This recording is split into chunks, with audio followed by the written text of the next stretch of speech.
Good morning, my dear brothers and sisters. Before we begin our reflection this morning, we wish to recognize and welcome our dear pilgrims from all over Manila, from all over the Philippines. Most especially, we welcome in our midst Father Ryan and his companions from the Diocese of Virac, the Neo-Catechumenal Way Community. We welcome each other here at the Manila Cathedral. Maligayang pagdating po.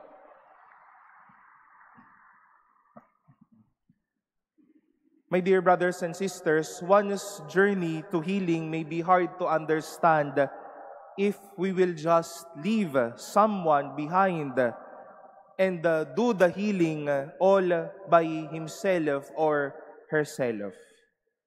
Kahit ba ho alam natin na parang ito ay normal na nangyayari, na sa mga ospital may mga iniiwan na pasyente o mga nagpapagaling o sa mga lugar ng pagpapagaling, masakit isipin na iwan ang isang may sakit o ang isang taong may pinagdadaanan.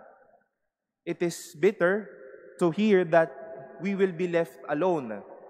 But on the one hand, it is more than medicine to hear someone expressing to us, I will just be around, I will stay, I will be here. We celebrate today the feast of the visitation of the Blessed Mother to Elizabeth. And our readings today would wish to challenge us to this heart and the goodness of the Lord by being with someone and also by being for someone.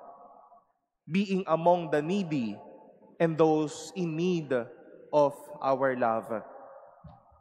The Lord reminded His dear Israel that indeed the Lord is in your midst, and that is why no need for her to fear, no need for her to be ashamed.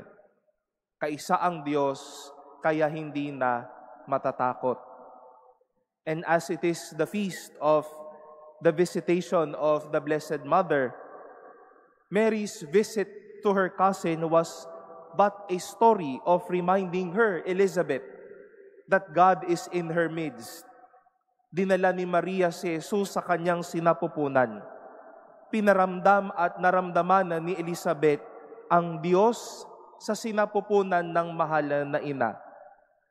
Kaya po yung pagdalaw, hindi lang pagdalaw, kundi ang pagdalaw naging pagpapadama ng Diyos sa piling ni Elizabeth, pagpapadama ng Diyos na buhay sa piling ni Elizabeth.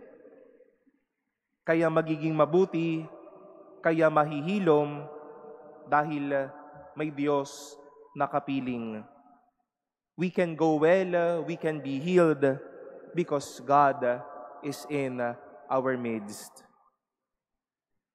It is always in the heart of the Lord to be among us. He's even called Emmanuel. Kaya naman po itong kapistahang ito, itong karanasan ng Israel at ni Elizabeth ay isang malaking paalala po para sa atin. We will encounter people groping for life, wanting for healing, wanting mercy, wanting life, wanting presence, praying for love, thirsty for a friend, excluding or maybe isolating himself or herself. Being among them, being for them, and being with them is already gospel or good news to them.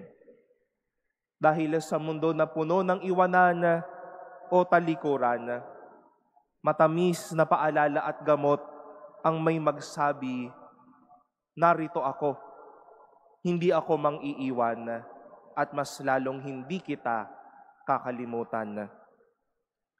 The Blessed Mother visited Elizabeth to bring the good news of God dwelling and living with her.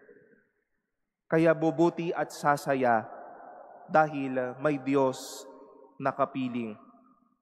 Kaya din po sasaya at gagaan ang buhay natin dahil may kapwa may kaibigan, may kasama, may mahal sa buhay na laging kaisa at hindi mawawala.